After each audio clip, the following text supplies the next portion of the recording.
Hello my dear friends, welcome to our channel.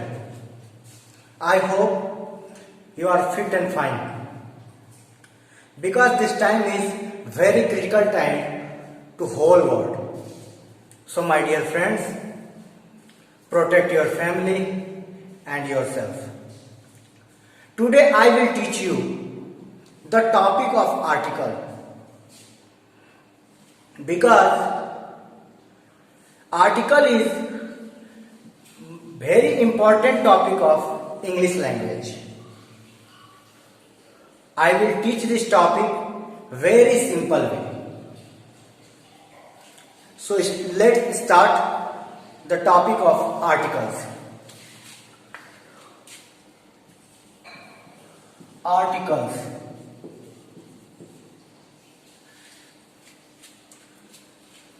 So there are two types of article: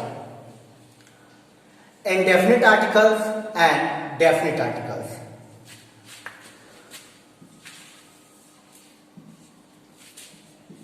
Indefinite articles and definite articles.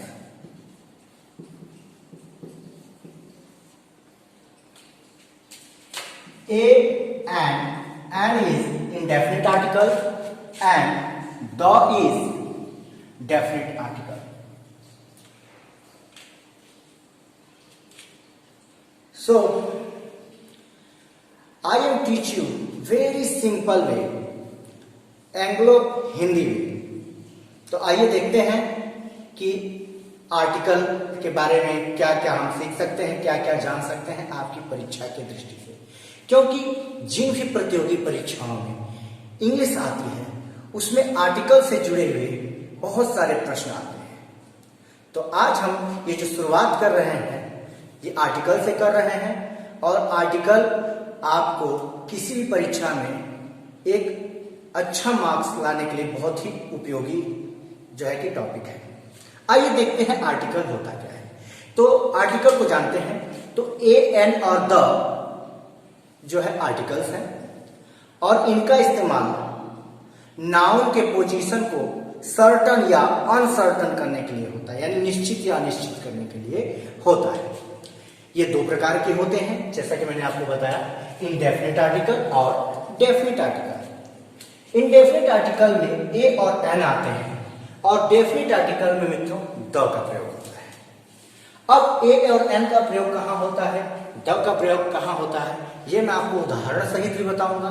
लेकिन उससे पहले मैं एक साधारण सी भाषा में आपको समझा दूं कि ए एन कहां प्रयोग किए जाते हैं और द का प्रयोग कहां होता है.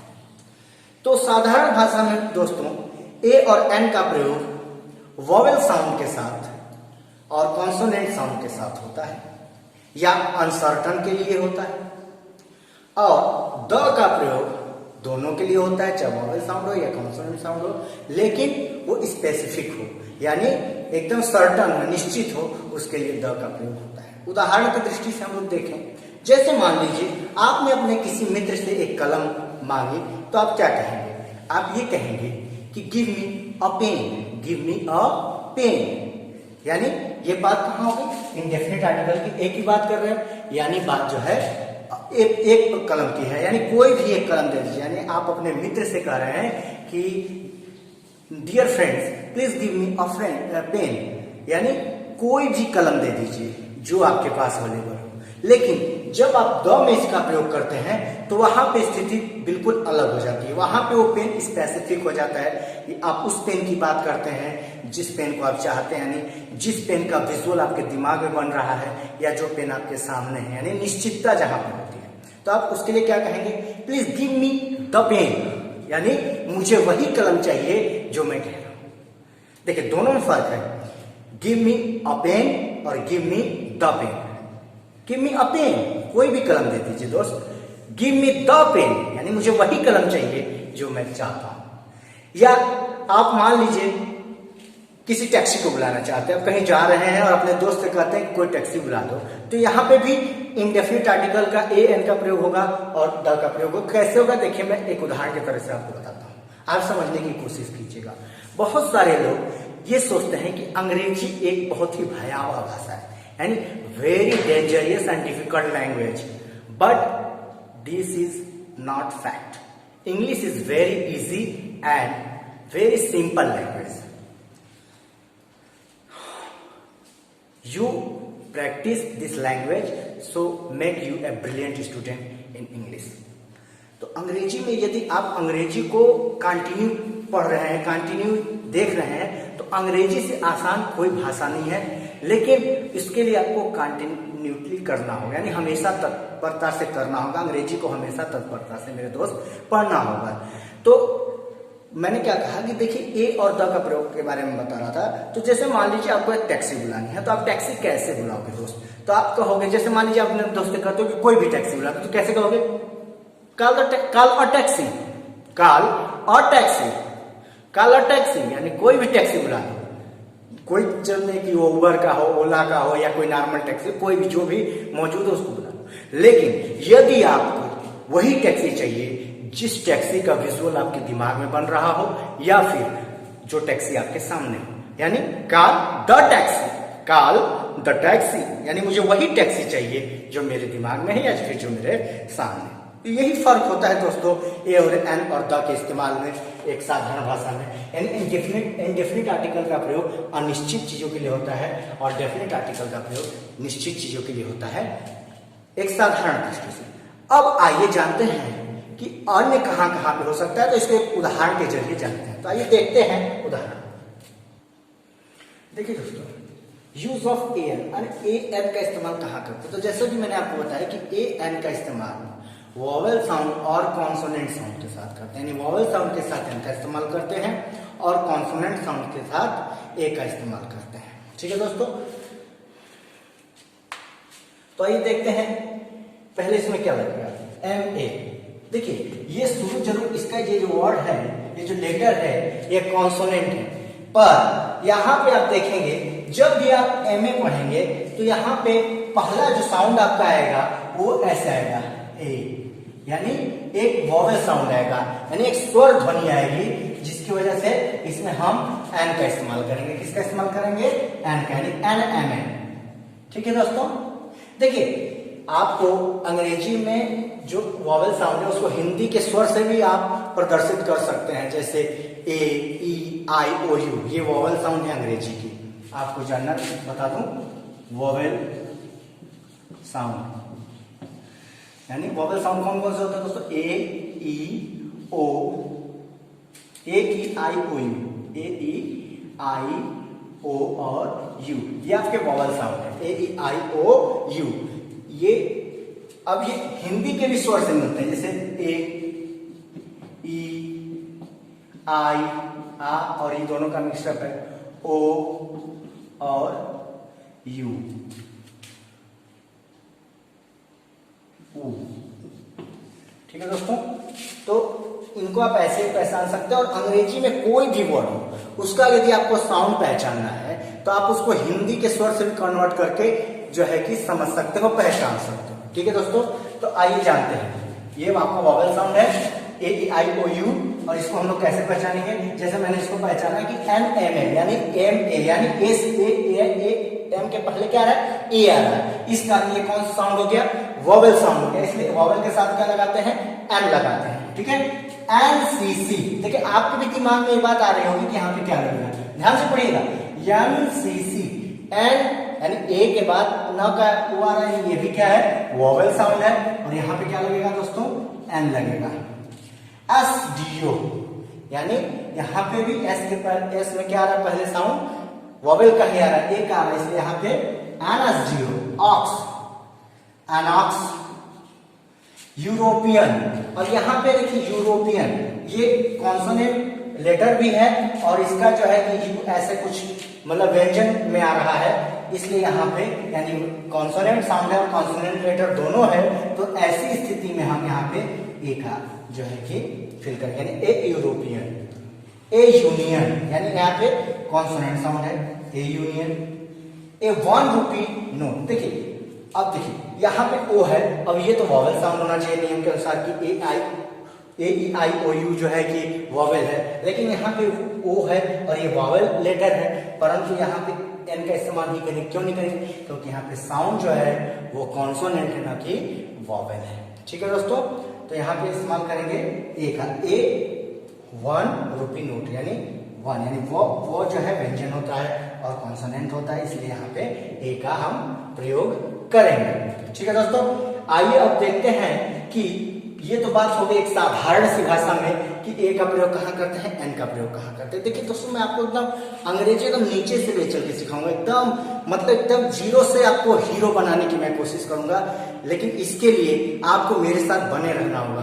आपको जितने भी मेरे वीडियोस हैं आधारित अंग्रेजी पे आधारित होंगे, वो सारे आपको हमेशा देखने होंगे, उसको वॉच करने होंगे, उसको देख के आपको सीखना होगा।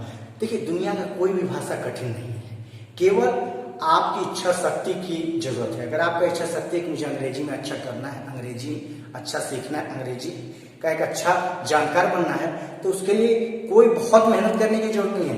केवल आपको मेरे साथ बने रहिए, आप वीडियो देखिए, आप वीडियो देखिए, क्योंकि मैं एकदम छोटी छोटी चीजें आपको बहुत ही सिंपल वे, बहुत ही आसान तरीके से मैं बताने की कोशिश करूंगा। तो आइए देखते हैं कि द का इस्तेमाल कहाँ होता है। तो देखते हैं द का इस्तेमाल। देखिए दोस्तों, अब द का इस्तेमाल कहाँ होता है? तो द का इस्तेमाल स्पेसिफिक थिंग्स के लिए होता है, यानी एकदम निश्चित चीजों के लिए होता है। तो आइए देखते हैं द का इस्तेमाल। इसमें आपको साउंड से कोई मतलब नहीं है, इसमें केवल स्पेसिफिक होना चाहिए, निश्चित होना चाहिए। अब देखिए द गंगा। अब देखिए गंगा क्या एक निश्चित चीज है, नदी है, तो यहां पे हम क्या करेंगे? द रेड सी, तो क्या निश्चित है? The Rajdhani express, the Punjab mail, the Indians, the Japanese. यानी देखिए यहाँ पे द का जो इस्तेमाल हुआ है वो किन चीजों के लिए होगा? निश्चित चीजों के लिए, सर्टन थिंग्स के लिए। यानी जहां पे निश्चित, एकदम निश्चित है किसी चीज के लिए, वहां पे आप द का इस्तेमाल आर्टिकल में बिना हिचक के कर सकते हैं।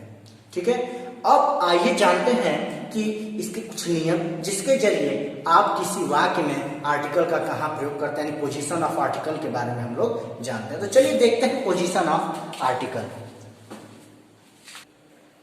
अब स्ट्रक्चर क्या बनता है? किसी भी सेंटेंस में स्ट्रक्चर होता है और उस स्ट्रक्चर में आर्टिकल का पोजीशन कहाँ होता है, इसके बारे में हम चर्चा करेंगे। क्योंकि आप देखते हैं परीक्षा में अधिकतर कॉमन ईरर में आर्टिकल या कोई भी ग्रामेटिकल जो यूजेस होते हैं वो हमेशा पोजीशन के ऊपर होते हैं किसी भी जो है कि सेंटेंस में। तो अब हम लोग बात करेंगे पोजीशन ऑफ आर्टिकल्स, यानी आर्टिकल की कहाँ पोजीशन होती है, कहाँ पे उनको लगाया जाता है। यानी आर्टिकल का इस्तेमाल वाक्य के बीच में, या कौन सा स्थान है वाक्य में जहां हम आर्टिकल को यूज कर सकते हैं, इस्तेमाल कर सकते हैं। आइए देखते हैं, पहला एक रूल एक देखते हैं। रूल एक कह रहा है कि ए, एन और द के बाद नाउन आता है, यानी जब भी हम नाउन कोई लगाएंगे तो उससे पहले जो है कि हम आर्टिकल ए और एन द का प्रयोग करेंगे। उदाहरण के तौर पर देख लीजिए, जैसे मैं कहता हूं कि आई हाउ, अब यहां पे आप कोई भी आर्टिकल डाल सकते हैं, कोई भी क्या, या तो अगर निश्चित बुक है तो द डाल सकते हैं, नहीं तो अगर कोई बुक की बात करें, मेरे पास कोई बुक है तो वहां पे ए का इस्तेमाल कर सकते हैं। ये क्या हो जाएगा? I have a book, I have a book, मेरे पास एक किताब है। ठीक है दोस्तों, तो आर्टिकल का जो पहला एकदम साधारण नियम कहता है, वो कहता है कि आर्टिकल सदैव नाउन के पहले लगता है। ध्यान दीजिएगा, article is use before the noun, यानी हमेशा जो है कि नाउन के पहले साधारण तरीके से आर्टिकल को लगाया जाता है। ठीक है, अब ये एक और उदाहरण लेते हैं। जैसे मान लीजिए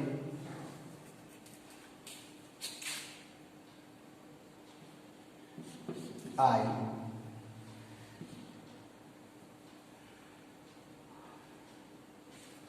एम अ बॉय, है ना? ये क्या है? ये भी एक आर्टिकल है। यहाँ पे आर्टिकल नाउन के पहले लगा है है ना। तो आर्टिकल का इस्तेमाल हमेशा नाउन के पहले करते हैं। साधारणतः आपको याद होना चाहिए कि हमेशा नाउन के पहले आर्टिकल का इस्तेमाल करते हैं। जैसे यदि मैं निश्चित किताब के बारे में बात करता तो यहाँ पे एक ही जगह हम द का भी इस्तेमाल कर सकते थे। आई हैव द बुक, यानी मेरे पास वही बुक है जो मैं बताना चाह रहा हूँ आपको। ठीक है, आई एम अ बॉय, मैं एक लड़का हूँ, है ना। मैंने यहाँ पे अपना पूरा स्पेसिफिकली नहीं बताया, मैं वही लड़का हूँ। चाहे यू आर ए बॉय, चलिए मान लीजिए उदाहरण आपको लिख सकता हूं कि यू आर अ बॉय, वो एक लड़का है। अब कौन लड़का है, उसका नाम क्या है, कहाँ का है, इसके बारे में नहीं आप चर्चा, यू आर ए बॉय। ठीक है, तो सबसे साधारण पहला नियम ये कहता है कि सदैव जो है आर्टिकल का इस्तेमाल नाउन के पहले करते हैं। आइए देखते हैं दूसरा नियम क्या कहता है। देखिए दोस्तों, दूसरा नियम कहता है कि यदि आपका नाउन से पहले कोई एडजेक्टिव आए तो ऐसी स्थिति में एडजेक्टिव से पहले आर्टिकल का हम लोग प्रयोग करते हैं, यानी ए एन का प्रयोग हम लोग करते हैं। इसके साथ द भी अगर आ रहा है तो द का भी प्रयोग हम एडजेक्टिव से पहले करेंगे। ठीक है दोस्तों, उदाहरण के तौर पे हम देखते हैं, एक एग्जांपल लेते हैं और देखते हैं कि कैसे हम करेंगे। तो एक उदाहरण लेता हूं, she is an intelligent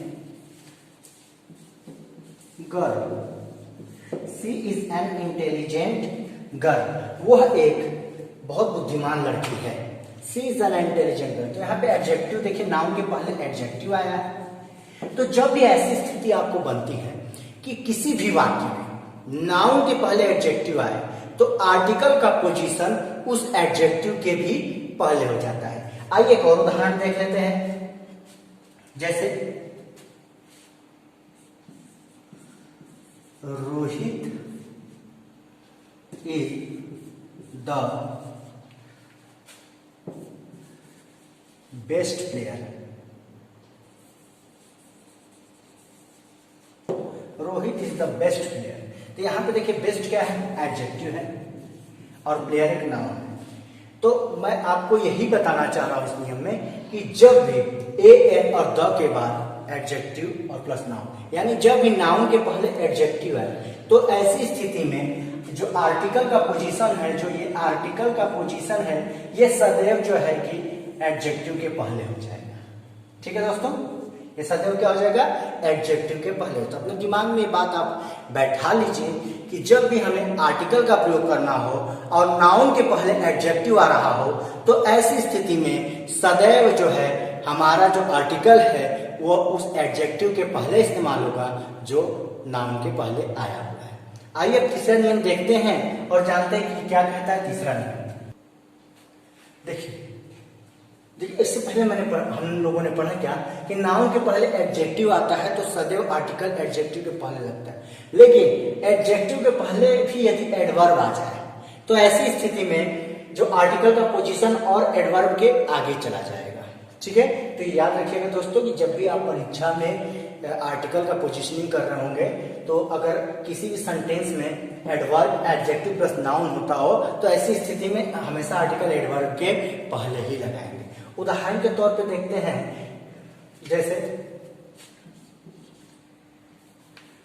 she is a very intelligent girl. She is a very intelligent girl. अब देखिए यहाँ पे अब आप सोच रहे होंगे कि सर वहां पे तो इंटेलिजेंट के पहले एन लगाए थे, तो देखिए इस बात का भी ध्यान दीजिएगा कि साउंड क्या है। तो जब हमने इसे पहले जो नियम पढ़ा था जिसमें नाउन के पहले एडजेक्टिव था, एडजेक्टिव के पहले आर्टिकल था, तो वहां पे यहाँ पे हमें आर्टिकल की पोजीशनिंग करनी थी। तो यहाँ पे हमने साउंड क्या देखा था, साउंड हमने वॉवल साउंड देखा था, इसलिए यहाँ पे एन का प्रयोग किया था। तो ये बात आपको जो है कि हमेशा वाक्य में भी सेंटेंस में भी ध्यान देना होगा कि हम जो ए और एन लगा रहे हैं तो साउंड क्या है जिसके आगे हम ए और एन लगा रहे हैं उस वर्ड का। ठीक है, तो यहाँ पे देखिए ये क्या है, एडवर्ब है और ये क्या है, एडजेक्टिव है। ठीक है, तो एडवर्ब के पहले हम किसका प्रयोग किए हैं, आर्टिकल का प्रयोग किए हैं। तो जब भी ऐसी स्थिति किसी सेंटेंस में बनता है, ऐसा कोई सेंटेंस आता है जहां पे हमें आर्टिकल का प्रयोग करना है और नाउन के पहले एडजेक्टिव और एडवर्ब दोनों आया हुआ है, तो ऐसी स्थिति में एडवर्ब के पहले ही हम आर्टिकल को पोजिशनिंग करेंगे, यानी आर्टिकल को लगाएंगे। एक और उदाहरण देखते हैं, जैसे मान लीजिए he is a very good boy, very good boy is a very good boy. अब यहां पे हम क्या देखें, एडजेक्टिव, एडवर्ब और आर्टिकल। तो आपको सदैव इस बात का ज्ञान होना चाहिए, इस बात का जो है कि जानकारी होनी चाहिए कि जब भी हमारा जो है कि स्ट्रक्चर ऑफ सेंटेंस इस टाइप का बने कि नाउन, एडजेक्टिव, एडवर्ब है, तो ऐसी स्थिति में हमेशा हमेशा जो है कि आर्टिकल का प्रयोग एडवर्ब के पहले करेंगे। आइए देखते हैं एक और नियम। देखिए, जब भी नाउन के पहले ऐसे वर्ड आए जैसे सच, व्हाट, मेनी, रेदर, हाफ, ऐसे जब वर्ड आपको नाउन के पहले मिलते हो तो ऐसी स्थिति में हमेशा इन वर्ड्स के बाद आर्टिकल और उसके बाद नाउन का प्रयोग हम करते हैं। और ऐसे वर्डों के साथ मैं आपको बताना चाहूंगा सदैव इंडेफिनिट आर्टिकल का ही प्रयोग होता है। जैसे such a girl, what a fool, many an import, rather an idea, half a kilo. ठीक है दोस्तों, तो आपको ये ऐसे वर्ड जब मिल जाए नाउन के पहले, तो ऐसे वर्ड के बाद सदैव इंडेफिनिट आर्टिकल का हम प्रयोग करेंगे। ठीक है, और इस बात का भी आप हमेशा ध्यान दीजिएगा आर्टिकल में कि यदि आप इंडेफिनिट आर्टिकल का प्रयोग कर रहे हैं तो उसकी साउंड क्या है, वॉवेल साउंड है या कॉन्सोनेंट साउंड है। ठीक है दोस्तों, तो मुझे उम्मीद है कि आपको जितना मैंने अभी तक पढ़ाया आपको समझ में आया होगा। यदि समझ में आया होगा तो प्लीज चैनल को शेयर कीजिएगा, लाइक कीजिएगा, सब्सक्राइब कीजिएगा और कमेंट में मुझे जरूर लिखिएगा, क्योंकि आपकी जो पॉजिटिविटी कमेंट होती है वो हमें और ऊर्जावान और एनर्जी प्रोवाइड करती है, जिससे हम आपके लिए और जो है कि सभी टॉपिकों पे आसान वीडियो लेके आता है कि आपको समझ में आ जाए। देखिए, कोई भी शिक्षक सारे अच्छे होते हैं, लेकिन मेरा ये मानना है कि शिक्षक वही होता है जो कमजोर से कमजोर विद्यार्थियों के भी मन में ज्ञान का बीज बो दे। यानी मेरी हमेशा यही कोशिश रहती है कि आपको मैं जो पढ़ा रहा हूँ वो पूरी तरह आपको समझ में आए, क्योंकि अगर आपको समझ में आता है तभी मेरा पढ़ाना सार्थक है, अन्यथा नहीं। So dear student, so thank you watching this video and I hope you like this video. So Jai Hind,